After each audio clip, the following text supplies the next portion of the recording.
VD. Satheesan, Ramesh Chennithala, K C. Venugopal മൂവരിൽ ആരാകും കേരളത്തിന്റെ മുഖ്യമന്ത്രി?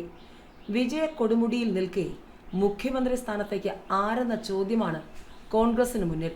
പ്രതിപക്ഷ നേതാവും UDF ചെയർമാനും എന്ന നിലയിൽ വി.ഡി. സതീശൻ, മുൻ പ്രതിപക്ഷ നേതാവും സീനിയോറിറ്റിയിൽ മുൻപനുമായ Ramesh Chennithala, AICC general secretary KC. Venugopal എന്നിവരിൽ ഒരാളാകും മുഖ്യമന്ത്രി. MLA-മാരുടെ അഭിപ്രായം ആരാഞ്ഞ ശേഷം ഹൈക്കമാൻഡ് മുഖ്യമന്ത്രിയെ നിശ്ചയിക്കുകയാണ് കോൺഗ്രസിന്റെ പതിവ്. ഇതിനുവേണ്ടി ഹൈക്കമാൻഡ് 2 പ്രതിനിധികളെ സംസ്ഥാനത്തേക്ക് അയക്കും. ഇവർ വിളിക്കുന്ന MLA-മാരുടെ യോഗം മുഖ്യമന്ത്രി നിശ്ചയിക്കാനുള്ള അവകാശം കോൺഗ്രസ് പ്രസിഡന്റിനെ ഏൽപ്പിച്ച് പ്രമേയം പാസാക്കുന്നതാണ് നിലവിലെ രീതി. 3 പേർക്കും അനുകൂലവും പ്രതികൂലവുമായ ഘടകങ്ങളുണ്ട്. ഇതുകൂടി പരിശോധിച്ചാകും തീരുമാനം.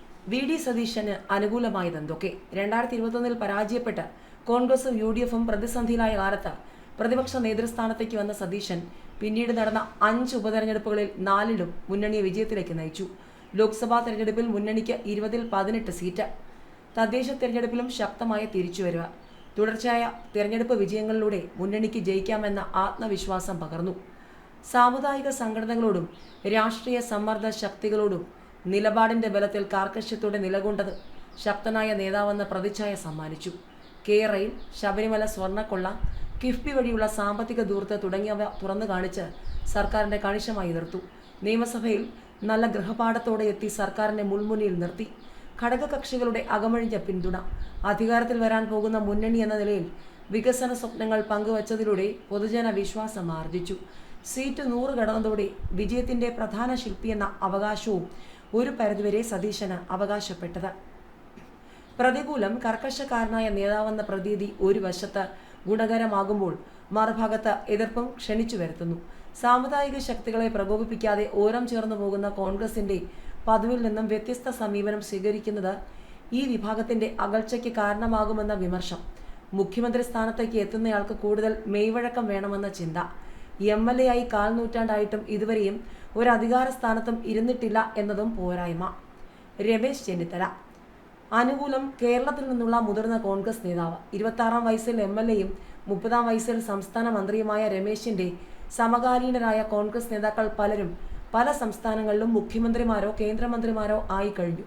കെ. കരുണാകരൻ പാർട്ടി പുലർത്തി DIC രൂപവത്കരിച്ച പ്രതിസന്ധി ഘട്ടത്തിൽ KPCC പ്രസിഡന്റായി വന്ന പാർട്ടിയെ കെട്ടുറപ്പോടെ സംരക്ഷിച്ചു.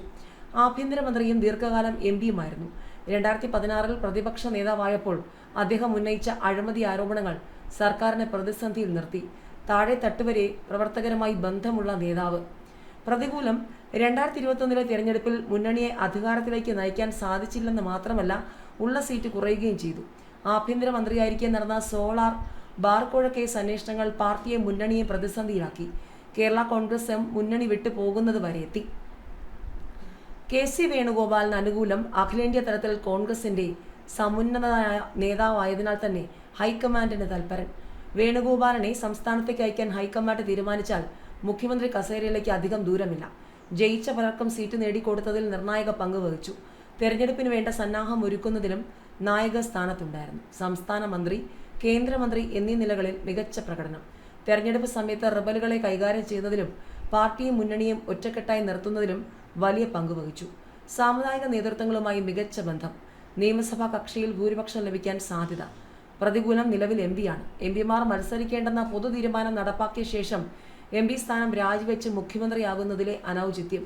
മുഖ്യമന്ത്രിയായാൽ ആലപ്പുഴ ലോക്സഭാ സീറ്റിലേക്കുള്ള ഉപതെരഞ്ഞെടുപ്പ് പാർട്ടി നേരിടണം. നിയമസഭാ തെരഞ്ഞെടുപ്പിന്റെ അമരക്കാരൻ വി.ഡി. സതീശനായിരിക്കെ അദ്ദേഹത്തെ ഒഴിവാക്കി മുഖ്യമന്ത്രി സ്ഥാനം പിടിച്ചെടുത്തെന്ന പേരുദോഷം വരാം.